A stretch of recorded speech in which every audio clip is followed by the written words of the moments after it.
आपण मराठा समाज 2.5-3 वर्षापासून लढतो.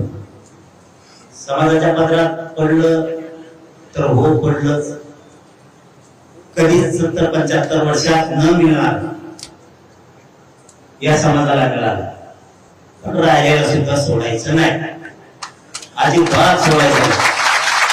आता जून महिन्यात ऍडमिशन आहे. जून महिन्यात ऍडमिशन असल्यामुळं आता पोराचे ऍडमिशन होतं. हे उत्तम ताणी देत व्हॅलिडिटी ताणी देत 58 लाख नोंदी निघाल्या.